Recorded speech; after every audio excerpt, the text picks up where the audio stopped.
Allahabad high court ने एक महत्वपूर्ण आदेश में प्रदेश की योगी सरकार पर 2 लाख रुपए का जुर्माना लगाया है। साथ ही निर्देश देते हुए कहा कि ट्रायल कोर्ट द्वारा आपराधिक मामलों में दोषमुक्त किए गए आरोपी के खिलाफ अपील दाखिल करने में संवेदनशीलता और सावधानी बरती जाए।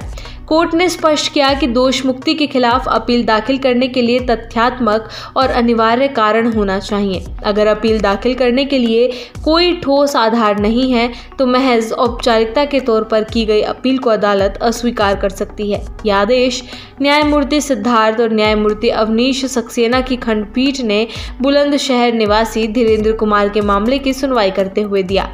धीरेन्द्र कुमार को ट्रायल कोर्ट ने दहेज हत्या के एक मामले में दोषमुक्त कर दिया था।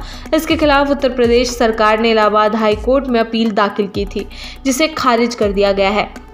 मामले के अनुसार धीरेन्द्र कुमार के खिलाफ सिकंदराबाद थाने में दहेज उत्पीड़न, दहेज हत्या और अन्य संबंधित धाराओं के तहत एफआईआर दर्ज की गई थी।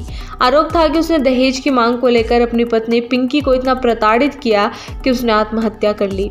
पिंकी की मौत के बाद उसके परिजनों ने धीरेन्द्र के खिलाफ गंभीर आरोप लगाए और पुलिस ने मुकदमा दर्ज कर चार्जशीट दाखिल की। ट्रायल कोर्ट ने साक्ष्यों की विस्तृत जांच के बाद धीरेन्द्र को दोषमुक्त कर दिया।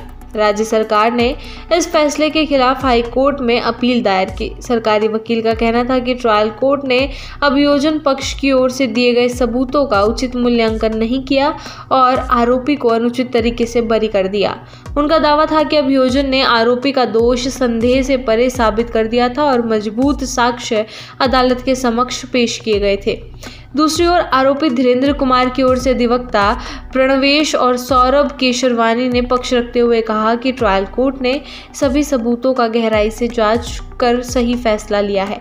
उन्होंने कोर्ट का ध्यान पिंकी के सुसाइड नोट की ओर दिलाया, जिसमें उसने अपनी आत्महत्या की वजह पढ़ाई के तनाव को बताया था और अपने पति को निर्दोष करार दिया था।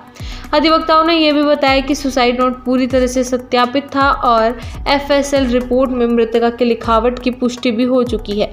इसके अतिरिक्त उन्होंने गवाहों के बयान में विरोधाभास और मेडिकल या पोस्टमार्टम रिपोर्ट की ओर भी न्यायालय का ध्यान दिलवाया। उन्होंने कहा कि प्राथमिकी में मृतका के 2 माह की गर्भवती होने का उल्लेख था, जबकि मेडिकल और पोस्टमार्टम रिपोर्ट में ऐसा कुछ नहीं पाया गया। कोर्ट ने दोनों पक्षों की दलीलों, दस्तावेजों, सुसाइड नोट, गवाहों के बयान और अन्य साक्ष्यों की गहन समीक्षा की। इसके बाद हाई कोर्ट ने स्पष्ट किया कि ट्रायल कोर्ट ने आरोपी को दोषमुक्त करने में कोई गलती नहीं की है। न्यायालय ने कहा कि दोष मुक्ति के खिलाफ अपील दाखिल करते समय लोक अभियोजक को ठोस और पर्याप्त कारणों का उल्लेख करना अनिवार्य है। अपील दाखिल करने का निर्णय केवल एक सामान्य आदेश नहीं हो सकता।